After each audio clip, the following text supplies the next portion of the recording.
आपको स्क्रीन दिख रहा है? Hello, yes sir. चलिए तो आपको सबसे पहले करना ये है कि ये 4 पॉइंट अपने कॉपी में लिखिए, क्योंकि हम ये सब बता चुके थे। इसको फटाफट से लिख लीजिए, उसके बाद हम आगे स्टार्ट करेंगे। तब तक हम एनसीईआरटी अपने लैपटॉप पे खोल लेते हैं, वैसे स्क्रीन शेयर करके आपको आगे बताएंगे, ठीक है? जल्दी से लिखिए, आपके पास बस 2 मिनट है।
हो गया बच्चा लोग?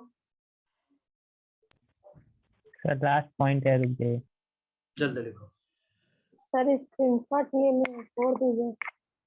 नहीं नहीं लिखो, क्योंकि इसके आगे हम लिखवाएंगे तो वो कहाँ जाएगा।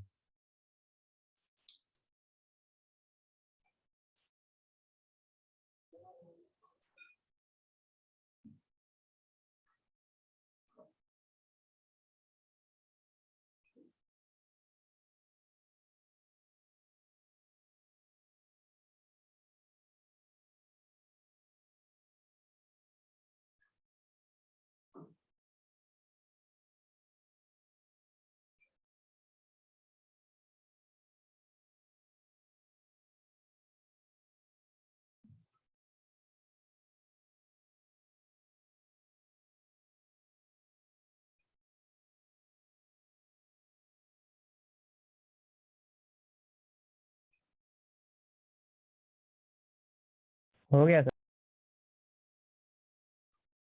ठीक है, तो हो गया तो हम लोग आप आगे बढ़ते हैं। सर फर्स्ट पॉइंट में एग्जांपल जैस्मिन है ना? कहाँ? यहाँ? Yes sir. हाँ, जैस्मिन है। This is jasmine. और सर थर्ड पॉइंट का एग्जांपल बता दीजिए। रोज, पोटैटो और बनाना। थर्ड पॉइंट से थर्ड। ये वाला यस सर ये सर। ब्रोफाइलम क्या है? ब्रायोफाइलम नहीं पता? नहीं सर।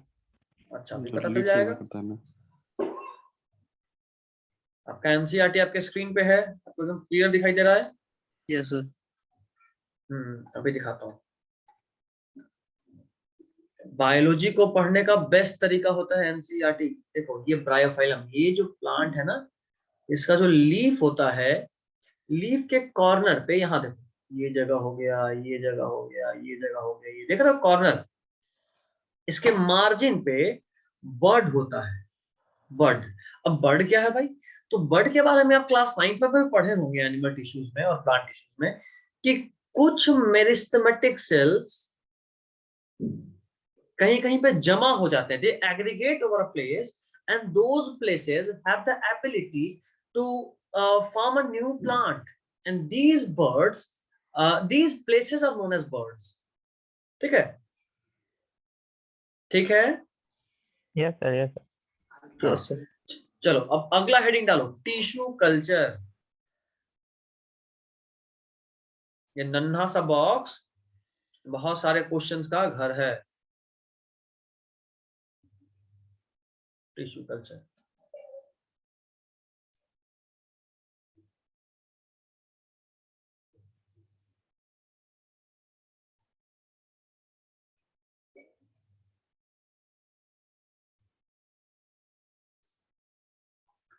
अच्छा, टिश्यू कल्चर में क्या होता है, लिख लिया सब लोग हेडिंग? Yes sir. तो टिश्यू कल्चर में क्या होता है कि आप कुछ सेल्स को लिए। अच्छा, पहले ये बताओ कि इसका यूज कहाँ होता है, किसी को कोई आइडिया? कभी सुने टिश्यू कल्चर? नहीं? ऑडियो ऑन रखो, अभी के टाइम दोपहर का टाइम बहुत शांति होगा।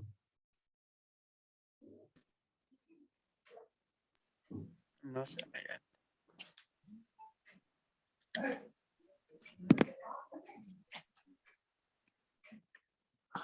शिवम, तुम नोट्स भेज रहे हो ग्रुप में, क्या हो गया?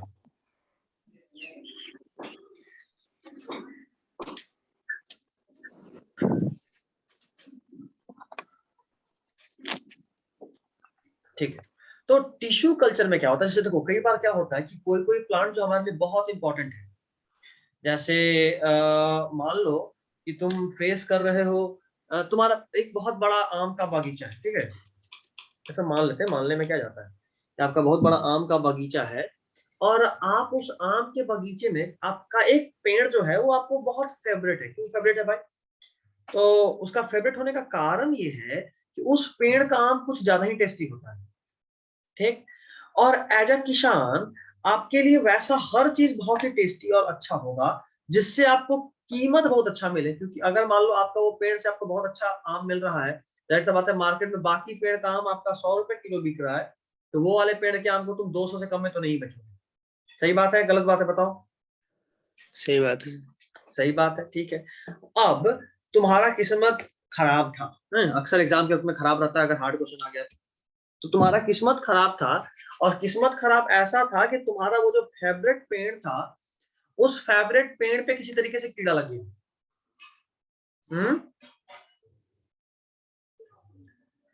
तुम्हारे पेड़ पे कीड़ा लग गया। अब उस पे जब पेस्ट का अटैक हो चुका है, तो अब दिक्कत यह है कि अब उस पे पेस्ट का अटैक हो गया। आपका फेवरेट पेड़, बाकी 2-4 पेड़ बर्बाद हो जाए उतना दुख नहीं होगा, लेकिन ये पेड़ 200 रुपए किलो वाला आम का है। अब किसी तरीके से इस पेड़ को बचाना है, तुम करोगे ये कि अच्छा, ये डायग्राम किसी को याद है? जरा बताना, इधर लेफ्ट साइड में ड्रॉ कर रहे हैं, 9th में टिश्यूज में मिला होगा। यहां था apical meristematic tissue, intercalary meristematic tissue, और साइड में था लैटरल मेरिस्टेमेटिक टिश्यू। याद है किसी को ये डायग्राम? हाँ याद है। Yes, very good. तो होता यूं है कि जिस जगह पे ये एपिकल मेरिस्टेमेटिक टिश्यू होता है, वहां पे प्लांट हार्मोन, एक प्लांट हार्मोन है, उसका नाम है ऑक्सिन। इंपॉर्टेंट है, याद रखिएगा। उस प्लांट हार्मोन का नाम क्या है? ऑक्सिन। और चूंकि प्लांट का ग्रोथ ऊपर की तरफ होता है, तो ये जो प्लांट हार्मोन है इसका जो ग्रोथ है ये ऊपर की तरफ हो रहा है। और प्लांट हार्मोन ऑक्सिन का खास बात ये है कि ये जो प्लांट हार्मोन ऑक्सिन है, इसका कंसंट्रेशन एपिकल मेरिस्टेमेटिक टिश्यू में बहुत हाई होता है। और चूंकि एपिकल मेरिस्टेमेटिक टिश्यू में ऑक्सिन का कंसंट्रेशन हाई होता है, तो वहां पे कोई भी वायरल या बैक्टीरियल इंफेक्शन नहीं पहुंच पाता। मतलब हम कहना ये चाहते हैं कि अगर तुम्हारा शरीर एक प्लांट बॉडी है, तुम्हारे पूरे बॉडी में तो वायरस का अटैक हो सकता है, लेकिन तुम्हारा सिर सेफ रहेगा, इसीलिए क्योंकि वहां पे ऑक्सीजन का कंसंट्रेशन ज्यादा है। कोई दिक्कत इस बात से किसी को? No sir. नहीं तो अब एक और बार बोल दीजिए। ठीक है, एक और बार बोल देते हैं। प्लांट के एपेक्स पे, एपेक्स यानी टॉप पे, प्लांट हार्मोन ऑक्सीजन का कंसंट्रेशन हाई होता है। और चूंकि प्लांट हार्मोन ऑक्सीजन का कंसंट्रेशन हाई होता है टॉप पे, इसीलिए इसीलिए वहां पे वायरस या बैक्टीरियल इन्फेक्शन नहीं पहुंच पाता। ठीक? अब अगर मान लो तुम्हारे पास जो ये तुम्हारा प्लांट है, इस प्लांट से तुमको चाहिए क्या बोलोगे उसको, वायरस फ्री प्लांट। इस प्लांट जो कि वायरस इन्फेक्टेड है, ये प्लांट जो कि वायरस इन्फेक्टेड है, तुमको इससे एक वायरस फ्री प्लांट चाहिए। तो आप क्या करोगे कि आप इस वायरस फ्री प्लांट को बनाने के लिए, आप इस वायरस फ्री प्लांट को बनाने के लिए क्या करोगे, सबसे पहले उस प्लांट का जो टिश्यूज है, उस प्लांट का जो टिश्यूज है उसको ऑब्टेन करोगे। तो तुम कोशिश ये करोगे कि तुम जो प्लांट का सेल निकाल रहे हो वो इस टॉप पॉइंट से निकालो। कहां से निकालो? टॉप यानी एपेक्स पे से। अब आप जब एपेक्स पे से प्लांट का सेल निकाल रहे हो तो तय बात है कि वो वायरस फ्री होगा। बात समझ गए यहां तक? क्यों वायरस फ्री होगा ये कोई बताएगा? सर उसमें ऑक्सीजन हाई रहता है ना इसमें। क्योंकि उस जगह पे, उसमें नहीं, उस जगह पे जितने भी सेल्स हैं उन सभी में ऑक्सीजन का कंसेंट्रेशन हाई होता है। अच्छा, क्या होता है ऑक्सीजन? ग्रोथ हार्मोन है। हाँ, प्लांट हार्मोन है which is responsible for growth. ठीक है, एक प्लांट हार्मोन जो कि ग्रोथ के लिए रिस्पॉन्सिबल है। चलिए, अब आपको जो समझना है वो ये समझना है कि आपने एक सेल निकाला, आपने एक सेल निकाला। कहां से सेल निकाला? ये एपेक्स से। ये वायरस फ्री सेल है। ठीक, अब आप इस सेल को एक आर्टिफिशियल मीडिया में डाल रहे हैं। ये क्या है भाई, मैं बताएगा इसको क्या बोलते हैं जो भी हम ड्रॉ किए? Test tube. Very good, test tube. इस टेस्ट ट्यूब में इस सेल को डालें और टेस्ट ट्यूब में इस सेल को डालने के बाद बहुत सारा न्यूट्रिएंट मीडिया डालें ताकि इस सेल को न्यूट्रिशन मिले। अब जैसे ही इस सेल को न्यूट्रिशन मिलेगा ये सेल क्या करेगा बताओ कोई? ग्रो करेगा, डिवाइड करेगा। ग्रो करेगा, डिवाइड, डिवीजन करेगा। और डिवीजन करके कुछ समय के बाद वो सेल एक सेल का मास तैयार कर देगा ऐसा। ठीक है, कोई बताएगा कि इस सेल के मास को क्या बोलते हैं? टिश्यू बोलते इस सेल के मास को बोलते हैं कैलस। क्या बोलते हैं? कैलस बोलते हैं। अब मेरा पॉइंट सुनना, अभी तक आपने एक सेल को पकड़ा और ऐसा सेल निकाला जो वायरस फ्री। उसके बाद आपने उस वायरस फ्री सेल को एक न्यूट्रिएंट मीडिया में डाला। न्यूट्रिएंट मीडिया में डालने के बाद आपने उसे ग्रो कराया और ग्रो कराने के बाद आपको एक कैलस मिल चुका है। लेकिन इससे प्लांट तो नहीं बना ना। हमने एक सेल निकाला, सेल से कैलस बनाया, लेकिन प्लांट बना क्या हमारा? नो सर, प्लांट बना? बोलो नहीं। तो अब क्या करें? अब आप क्या करते हो कि इस कैलस को एक अलग मीडिया में ट्रांसफर करते हो, एक अलग मीडिया में ट्रांसफर करते हो जहां पे बहुत सारे ग्रोथ हार्मोन्स हैं। ये जो ग्रोथ हार्मोन है ये प्लांट को, सेल्स को स्पेशलाइज करता है। प्लांट सेल को स्पेशलाइज करता है, यानी ये ग्रोथ हार्मोन प्लांट सेल को अलग अलग प्लांट पार्ट में डिफरेंशिएट करा देगा। यानी उसमें से कोई सेल लीफ बनेगा, उसी में से कोई सेल स्टेम बनेगा, उसी में से कोई सेल रूट बनेगा। और अगर अलग अलग सेल अलग अलग प्लांट पार्ट बनेगा तो कुछ समय के बाद आपके पास एक छोटा सा सीडलिंग तैयार हो जाएगा ऐसा। बस अब आपको एक प्लांटलेट मिल गया, फटाफट उठाइए और जाकर अपने सॉइल में ग्रो करा लीजिए। तो आपने एक वायरस इन्फेक्टेड प्लांट से वायरस फ्री प्लांट जनरेट कर लिया, फर्स्ट पॉइंट। दूसरा पॉइंट, ये जो टेक्निक है ये टेक्निक सेक्सुअल रिप्रोडक्शन के अंदर आएगा या एसेक्सुअल रिप्रोडक्शन के अंदर आएगा? एसेक्सुअल। क्यों बोल रहा हूं एसेक्सुअल?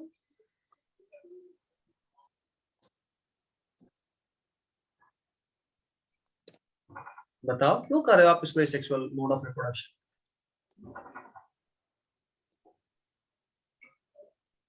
आप उसको एसेक्सुअल मोड ऑफ रिप्रोडक्शन इसीलिए बोल रहे हो क्योंकि कहीं से भी यहाँ पे डीएनए का मिक्सिंग नहीं हुआ है। एक जो पेरेंट सेल का डीएनए था वही डीएनए यहाँ उठ के आया ना, उसी का एक सेल उठाया। देखो जो सेल लिए किसका लिए? कलर चेंज करना मुझे थोड़ा सा। हाँ, ये जो सेल लिए हो किसका लिए हो? उसी वायरस इन्फेक्टेड प्लांट का। उसी को आपने डिवाइड कराया माइटोसिस से तो वही वाला डीएनए फिर से बना। उसी को आपने ग्रोथ हार्मोन डाला तो वही वाले डीएनए में बस लीफ, स्टेम और रूट बन गया। कहीं से डीएनए का मिक्सिंग हुआ, कुछ नया बना? नहीं बना। That is what this is a type of asexual mode of reproduction. ठीक है यहां तक? बोलो। Yes sir. यस। ठीक है, एक तो ये बात। तो इस एसेक्सुअल मोड ऑफ रिप्रोडक्शन से फायदा ये हो गया कि देखो अभी हम लोग पढ़ चुके हैं पहले ही कि जब कभी भी आप सेक्सुअल रिप्रोडक्शन करेंगे तो ऑफस्प्रिंग में थोड़ा ना थोड़ा चेंज आएगा, अभी हम लोग पढ़ चुके थे। अब मान लो ये जो 1000 आम के पेड़ या 100 आम के पेड़ में से जो मेरा फेवरेट आम का पेड़ था, उसके डीएनए के उसी पार्ट में चेंज हो गया जो उसके सुपीरियर टेस्ट के लिए रिस्पॉन्सिबल था, तब तो मेरा सब मेहनत बेकार होगा ना। अगर हम उसको सेक्सुअल रिप्रोडक्शन से ग्रो कराते तो कुछ ना कुछ चेंज आता, और कुछ ना कुछ अगर चेंज आता तो मेरा सुपीरियर कैरेक्टर लॉस होता। समझ रहे हो बात को? चांसेस है ना कि सुपीरियर कैरेक्टर ही लॉस हो जाए। डीएनए में चेंज आएगा ये पक्का है, कहाँ चेंज आएगा ये पक्का नहीं है, लेकिन चांसेस तो है कि चेंज उसी जगह पे आ जाए जहां आप नहीं चाहते हो, मतलब आप उसके टेस्ट में ही चेंज आ जाए, फिर तो सारा कुछ बेकार हो जाएगा। और उसी से बचने के लिए हम लोग इसको एसेक्सुअल रिप्रोडक्शन से डेवलप कराए। यहाँ तक ठीक? Yes sir. ठीक है, तो टिश्यू कल्चर में आप थोड़ा सा लिख लीजिए, जो हम लोग अभी जो भी बोले सबको लिखेंगे। पॉइंट्स हम डिसाइड करें, एनसीईआरटी आपके सामने है, इसी में से लिखना, कुछ नया नहीं लिखेंगे। इन टिश्यू कल्चर पहला पॉइंट होगा, ऐसे नहीं, ऐसे करते हैं, बाकी को हम हटा दे रहे हैं, यहां से यहां तक पहला पॉइंट, ये दूसरा पॉइंट, ये तीसरा पॉइंट, ये चौथा पॉइंट, और ये पांचवा पॉइंट। चलो सब लिख लेना, स्टार्ट हो जाए। आपको जो समझाया वही सब कुछ लिखा हुआ है, देख लीजिए, कुछ भी एक्स्ट्रा फालतू कहानी नहीं लिख रहे हो आप।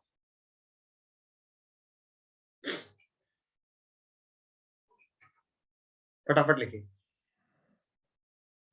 हाँ, तो अभी तक हम लोग इसी को थोड़ा सा समझ रहे हैं, स्पोर फॉर्मेशन को। स्पोर फॉर्मेशन में हम लोग फर्स्ट पॉइंट लिखे, it occurs in many multicellular organisms as well. इतना ही लिखे थे ना? क्या लिखे थे पहला point?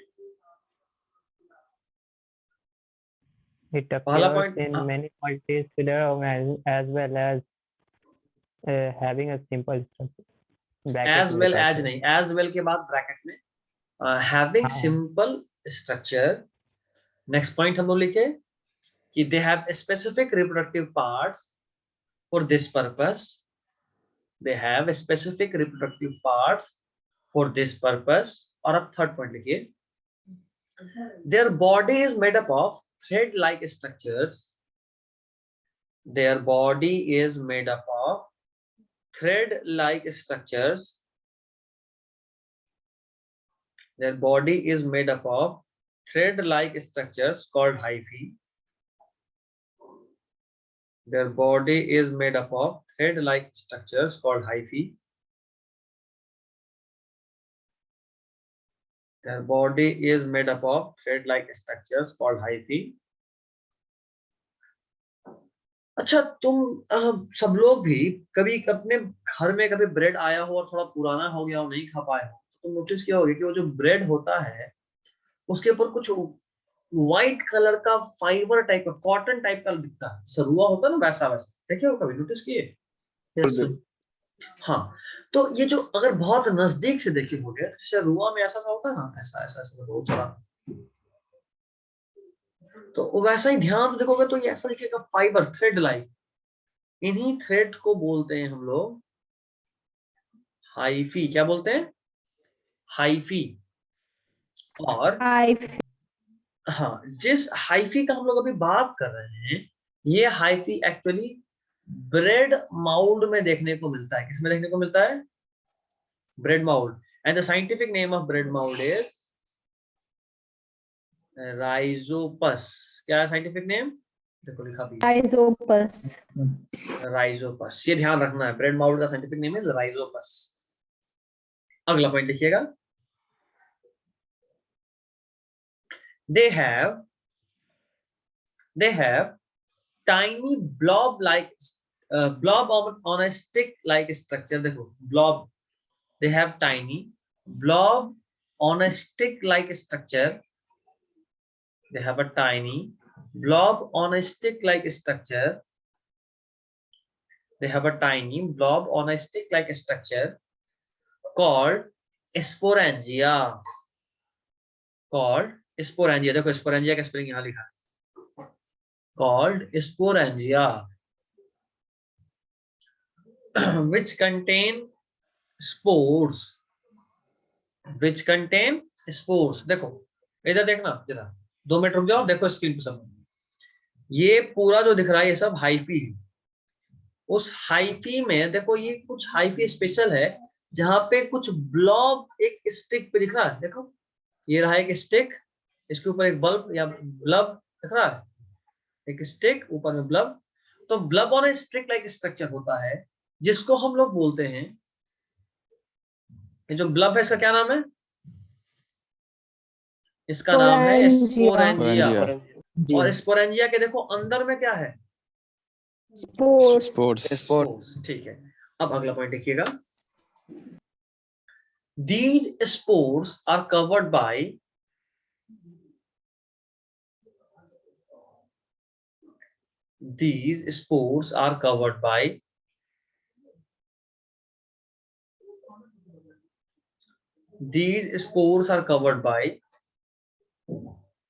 thick walls.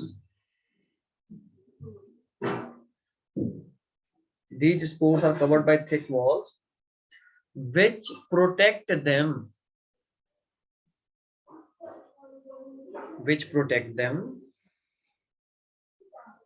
before they get a favorable condition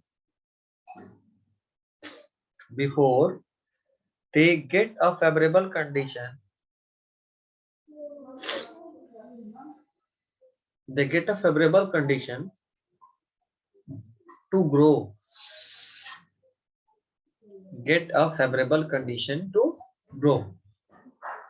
हो गया? कोई डाउट तो बताइए। No sir. नहीं, ठीक है, आगे बढ़ते हैं फिर। सर हाँ बोलो। 1 मिनट सर। सर ये आप स्पोंजिया सर कौन सा बताते हैं, एक बार बता दीजिए। को अभी बता देते हैं, देखो ध्यान से, स्क्रीन देखो, देख पा रहे हो? Yes sir. ये सब जो है ना, ये सब स्पोरेंजिया है। और देखो इस स्पोरेंजिया के अंदर ये अंदर में ब्लैक सर दिख रहा है, वही सर टीनी ब्लॉग है। हाँ ये स्पोरेंजिया को ही टाइनी ब्लब बोल रहे हैं, स्पोरेंजिया ही है टाइनी ब्लब, यही स्पोरेंजिया है। इस स्पोरेंजिया के अंदर जो है, ये देखो यहाँ पे ये जो दिख रहा है ना, अंदर में जो है इसको हम लोग बोलते हैं स्पोर। देखो स्पोरेंजिया जहाँ फटा वहां पे निकला है स्पोर। अभी ठीक है? हाँ सर। चलो अब आगे बढ़ते हैं। ये एसेक्सुअल मतलब सेक्सुअल रिप्रोडक्शन में आता है क्या?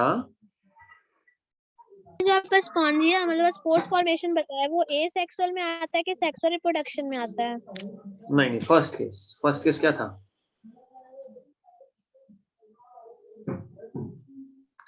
एसेक्सुअल में आता है। किसमें आता है? एसेक्सुअल। जो तुम बोले ना फर्स्ट एसेक्सुअल या सेक्सुअल, उसके लिए हम बोले कि फर्स्ट केस में, यानी एसेक्सुअल रिप्रोडक्शन में आता है।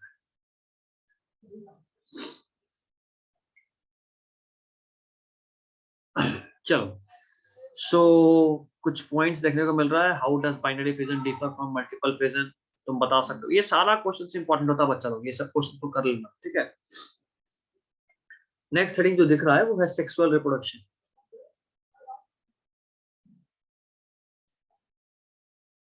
चलो, अब हम ये सोच रहे हैं कि क्या ये नया टॉपिक स्टार्ट करें या फिर रहने दें। यहाँ पे 2-3 क्वेश्चन है जो लिखना बहुत है। अच्छा ठीक है, अभी रहने देते हैं। आज पूछो, पहले कुछ डाउट हो तो पूछो। ए सेक्सुअल पूरा खत्म हो चुका, जो पूछना है पूछो।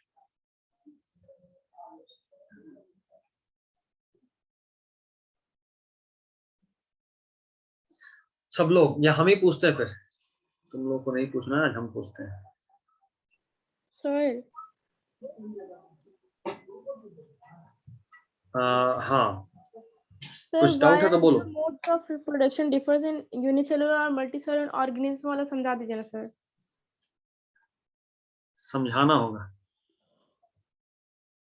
बहुत Yes, जल्दी sir. डाउट आ गया यार, हम पूछना शुरू ही करने वाले थे कि तुम पूछ दी। नहीं सर, हम बोलने ही जा रहे थे। ठीक है।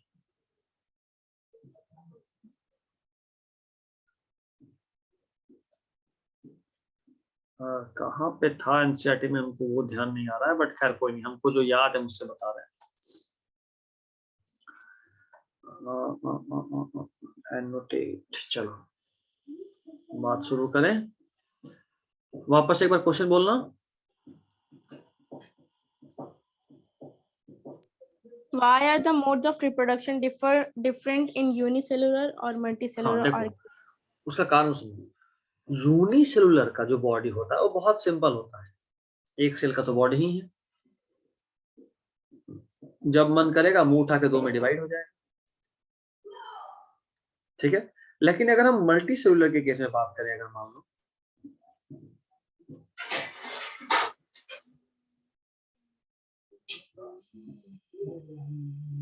डायग्राम कुछ ज्यादा अच्छा बन गया, भरोसा नहीं हो रहा हमको।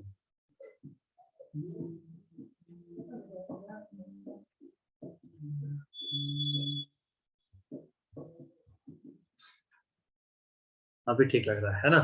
ऐसा तो नर्सरी का ही बच्चा नहीं है।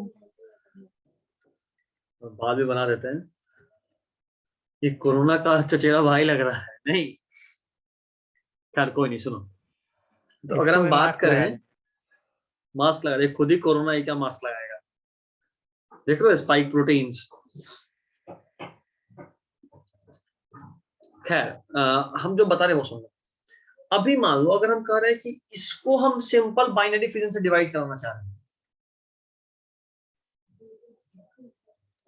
तो अगर हम इसको सिंपल बाइनरी फिजन से डिवीजन कराएंगे तो कोई एक सेल उठाए, जैसे मान लो ये सेल उठाए यहाँ से, हाथ से। अब ये वाला सेल स्पेशलाइज्ड है सिर्फ हाथ के लिए, तो जब हम इसको डिवाइड कराएंगे तो सिर्फ एक सेल बनेगा, ऐसा ही सेम टू सेम टाइप का। लेकिन हमको तो पूरा बॉडी बनाना है ना, और पूरे बॉडी में सिर्फ एक तरह का सेल तो है नहीं। हार्ट का अलग सेल है, किडनी का अलग सेल है, लीवर का अलग सेल है, आई का अलग सेल है, टंग का अलग सेल है, ब्रेन का अलग सेल है ना? तो इतने तरह का सेल जब तक मिलेगा नहीं, एग्रीगेट नहीं होगा, तब तक तो बॉडी बनेगा नहीं। और चूंकि हमारा body simple aggregation of cells नहीं है, इसीलिए हम सिंपल डिवीजन नहीं करा सकते, ठीक है। और पूछो।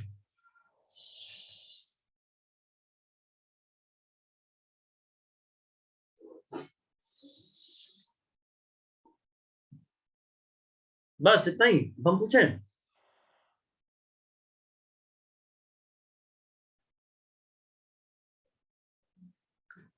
Anusha, yes sir. हाँ माइक ऑन कर लो।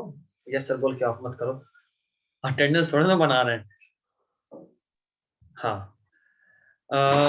अब ये बताओ तुम,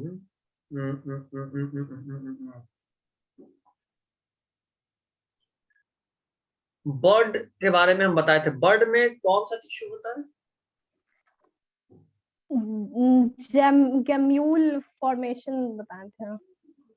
नहीं नहीं, आज हम बताए तुम लोगों को ब्रायोफिलम में बर्ड्स होता है, कॉर्नर्स पे बताया ना, मार्जिन पे बर्ड होता है। बताओ उस बर्ड में कौन सा टिश्यू होता है? ऐसे कहीं भी बर्ड होगा तो वही टिश्यू होगा, बट आज मेरिस्टेमेटिक। देख के बताइए, याद से बताइए।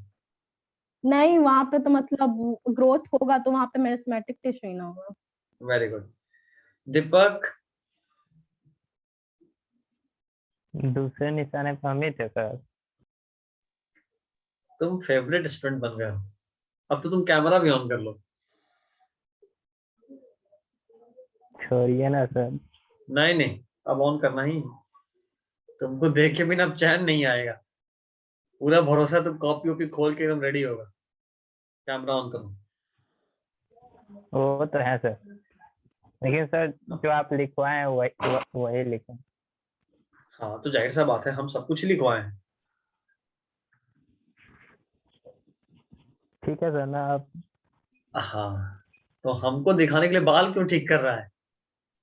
तो सर आप ही तो बोले, आप ही को देखने का मन था तो थोड़ा बढ़िया से देखना चाहिए। नहीं, हमको ये देखना है कि तुम कॉपी देख रहे हो कि नहीं देख रहे हो। खैर चलो, हाँ तुम सर, बहुत खुश लग रहे हो देख तो क्वेश्चन पूछ लेते हैं। देखिए सर, लिख लिया मैं। ठीक है, अब सामने देखो, हाँ सर। अब क्वेश्चन पूछ ही लेते हैं। तो बहुत खुश लग रहे हो, एकदम पूरा पढ़े हुए लगता है। सर कल कल कल जो लिखवाया था उससे पूछिए। कल जो लिखवाए थे, हम्म। तो जरा बताओ, वेजिटेटिव सेल हाथ में होगा या नहीं होगा? सामने देखना कैमरा पे। वेजिटेटिव, हाँ, हाथ में सर होगा या नहीं होगा? नो सर, होगा या नहीं होगा, हाँ या ना? नहीं सर। वेजिटेटिव सेल तो कहाँ होता है? सर ये तो टेस्टिस में होता है। अब जरा कॉपी देख लो। देखते हैं सर, जनरेटिव सेल में दिखता है लेकिन। हाँ, तो गलत जवाब था। जनरेटिव सेल टेस्टिस और ओवरी में होता है, और उसके अलावा बाकी जो भी सेल्स हमारे बॉडी में होते हैं वो सब कौन से होते हैं? Sir vegetative. Vegetative cell. चलो ठीक है, पढ़ते रहिए।